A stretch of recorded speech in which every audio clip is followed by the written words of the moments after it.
ngolu na nzambe na kokyo wanga na te naza na kati na tomboli maboko shalom ba mama shalom ba papa bandeko sika bozali ba na nzambe là partout bozali na biki ngolu na nzambe zakati na bino ke nzambe azo bomba bino pe nzambe azo kobatela bino là partout bozali mba to ba mote na bino là partout bozali nzambe abomba bino nzambe azala kala bino tant nyonso vraiment ezali période où ezali ya ba mama journée de la femme et bonne fête des mamans vraiment en tout cas ba maman est-ce que avant que maman ça que le moko te mais le maman telema na losambo maman zali na ba pasteur maman zali na kolamba maman zali na misala maman zali maman za maman donc maman za mutu makanisa maman toujours ezaka na mutu pona ebongolaka ba makambo ba nini en tout cas bonne fête na bino maman là partout bozali nzambe azana bino nzambe abomba bino partout bozali na ngolo nzambe vraiment en tout cas merci encore ba bonne na ngano surtout o ba sabona ka vraiment na ebité na senga bino pena merci donc nzambe na lola abomba kabino apambola kabino là partout bozali ya solo bozanga apesuti kaka ko liker ko s'abonner et surtout les commentaires vraiment en tout cas tu es pour la relaxa auto sala mukula lelo ba mama nanga na ko sala kamoka ya muke ya mingi te ya muke ya mingi te quand lobaka 15 minutes 20 minutes au lepe normal alors tu as ça lo bon mon surprise na biso to ça mukwa lelo to kotala on a vu ensemble na lobaka te na bandeli mais na après bon mon nango ni on sala mukolo ya lelo kolia eza na makambo ebele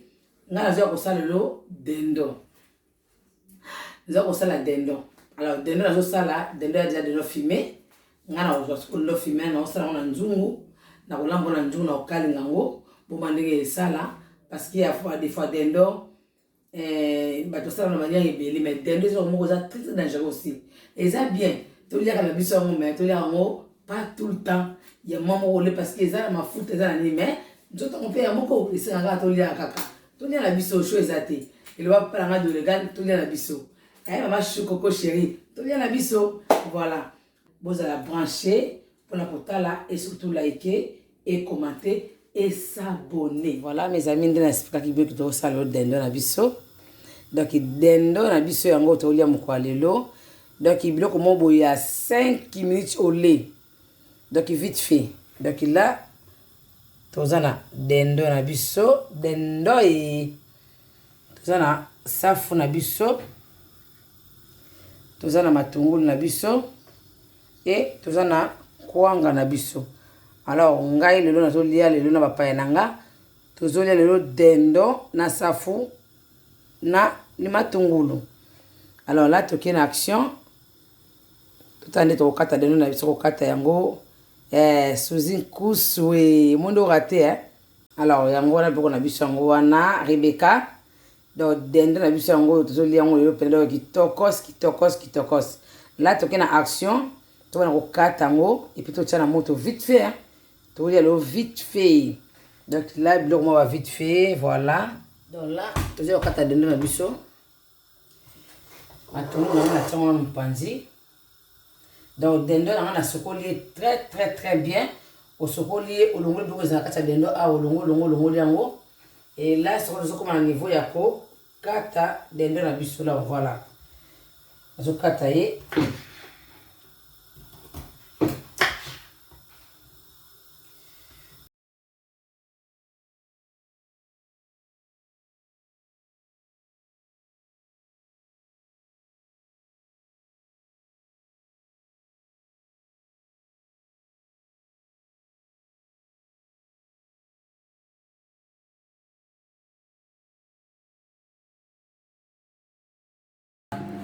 Dendo à son tokati yango bien parce que il y a bien lavé et c'est comme akito comme makasi kolongola biloko nango ezaka na pa pembeni wana il faut kolongola yango vraiment etikala vraiment propre donc là pena dendo etikala vraiment propre siko to kena action na moto ndenge to banda makam na biso masolo etolia. Alors tango osala dendo kotia maite mona tie dendo nanga eza na maite na kati na tie ni mungwa na tie mungwa te na tie maite na tie kibite na tie eloko moko te parce que ndenge aza wana azama moke na guna ye oyo bauta kotumba ye nga siko biloko na kotiango mwa moke na suka na bali kotia leno ye moko ana mafuta te ana mai te ana eloko moko te ni mungwa ni rien tosala bino petit à petit ekoma tina niveau oyo tokotiela baépice oyo bomona oyo tokotia na kati voilà omoni dendo omoni na kati wana donc mai eza te eloko eza te nde mafuta nde ezobana sikoyo oyo kobima ezobana kobimisa mafuta voilà bomoni mafuta nde ezobima tala mafuta ni mafuta na dendo sikoyo misu azaka mwa azwi boye atie na micro-onde c'est pas bien tia ye na nzungu kotiele omo te tika mafuta na yana abima ekona kaka moto komo okalinga ngo ya kokalinga ozomona osaka kaka moto kokalinga ta mafuta ni mafuta dendo mafuta na yango wana donc mafuta na siko ngai na kobwaka ngo nga na kobwaka ngo na kogarde yango te nyonso to ekobwakama alors na temps oyo sikoyo ekomi boye ndenge wana kotia sikoyo kibi na nga naotia kibi na nga na kati naza na mwa de nini ya kibi na temps oyo nde oyo kofina sikoyo kibi na yo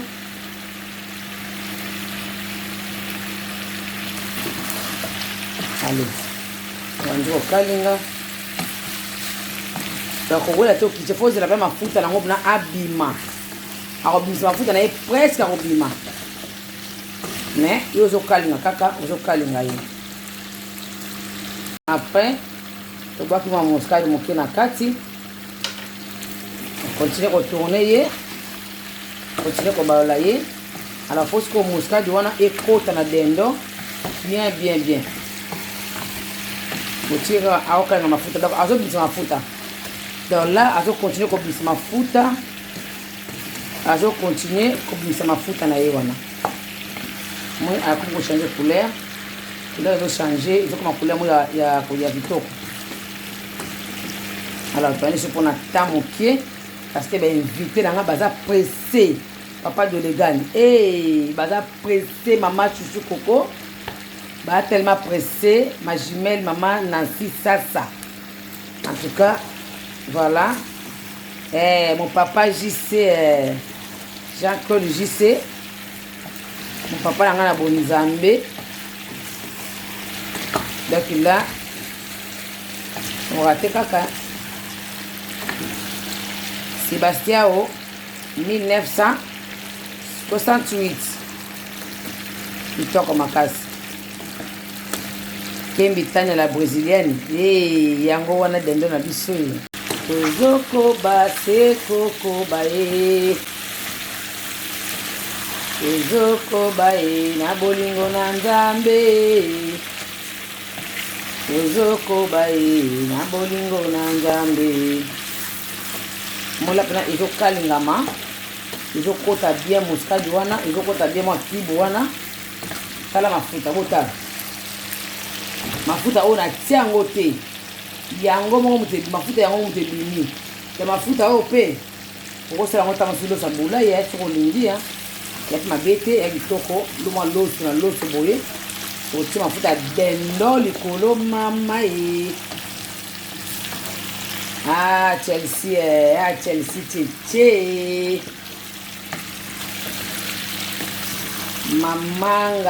mamanganda blessing raté kaka raté ma belle voilà en tout cas là tokomi presque ya kobikisa ndoko na biso na otika moto moke abimisaka mafuta ebima mpe nalongoli ye tolie la dendo na biso ebeli alors nde nalobi kotia mafuta te mai te na debi kotia eloko moko te zela ye nani mai balima mafuta ena kobima apo otie kibi na yo otie kibi yo olingi kotia otie buyo na yo otie moskadi moke otiki ye sikoyo atoka na mafuta na komanda komokalinga yango otala mafuta donc tout ozomona o mafuta moni alors koliaka dendo mpa mabongo te fo kotiaka ye na nzungu osandi okalingi ye na mafuta kaka ye moko wana akobima ebele kozwaka nete nde eutika kuna ochauffe kaka moke na micro-onde nde olia soki otiaka mpe na micro-onde te tiaka na nzungu na yo etoka normal bamama na nga botiaka dendo na nzungu etoka bien tandenge beli et ya doré na kitoko makasi là tout à niveau na biso aussi ya ko présenter biloko na biso poto banda kolia. Voilà dendo na biso yango wana ebeli kitoko dendo na kwanga donc tokolia ngo kitoko makasi dendo na safu na kwanga. Donc là toza kotia sikoyo pilipili na biso. Donc biloko na biso c'est bon dendo toza kolia biloko na biso sikoyo toza kolia ngo c'est bon na biso ebongi kitoko makasi ebongi vraiment de la tokolia ngo na kwanga na biso et vite fait. Alors biloko mo ba vite fait ba 10 minutes en tout cas 15 ole na vraiment bien kitoko na sanon de mafuta etikala ebele bon mona otala mafuta dendo moni mafuta nyonso oyo ebimi na dendo donc ngai na tie mafuta te na tielo moko te mais tala mafuta oyo ebimi na kati ya dendo donc nyonso. Voilà bon moi de nyonso ndenge ebimi kitoko makasi na kwanga na biso na safu tokolia ngo elengi makasi. En tout cas dendo ezelo mabe te mais tamosuka mpona basanté tobatela kaka kolia yango tout le temps te dendo kitoko makasi tolia yango mpe na kwanga ko na safu kitoko makasi. En tout cas nzambe aza na bino lao partout bozali mes abonnés yanga bokoze toujours kati na kosabone kati na bacommentaire mpe kati na ba ko like. En tout cas kosala nga plaisir makasi vraiment bosabone et ozali kitoko makasi. Alors toi moi mke opewa moke salama makamusa mike tende kosala merci koyo tozongi. Alors ou samedi ou dimanche bomona encore ba vidéo ya sika ba makampu ya sika makambutu ya sika. Alors c'est comme ça. Alors de la filmer ils ont filmé ozo ngaka otila kati ya nzungu na yo na moto ko tia dendo na kati ya micro-ondes te parce que na micro-ondes osala ke dendo na yo osala ka o resume moto bando lia te il faut tia na nzungu o abano kali nango ano bisa mafuta muke là otie muskade na yo otie mwa kib muke kib mingi te mwa muke ka posela ka mwa goût tu vois donc kitoko makasi kitoko donc ngapela lela nga bien. En tout cas la vimisi nga pété et la ngapela kitoko makasi. Donc en tout cas nzamba za la bino ya Roger Précieuse tokutale mbala stimana ba vidéo là siko tozongi encore pour na kosala ba vidéo et bele kili c'est bon pour la biso tout le monde na biso mbala sima na ba prochaine vidéo. En tout cas bonne fête des mères bonne fête des mères où est moi na tout cas la communauté le 20 le 21 tout ça na ba 10 jours pour journée de la femme, fête de la femme, et c'est là en tout cas bonne fête de maman là où partout vous allez, bonne fête na bino. Maman télé, maman la muka, maman bouger, nakata no sambo, nakata nyonso maman à la muka. En tout cas, mbalasima to ko parler pe otoko so on va passer na parole, il y a ba conseil to la mbaka beauté, ba to la ba conseil na mutu. Faut so na kata ba conseil parce que ça me so balinga te. Si on se rend compte la conseil, le bien, aux autres le conseil. Donc on doit se tirer la main, tout le sang dans l'émission, il y a coupé ça pas conseil. Si on est d'accord, beaucoup melanga et ekozala d'accord. Alors botika la malamu, Nzambe azanabino, tout le monde est sous mbala sima. Bye.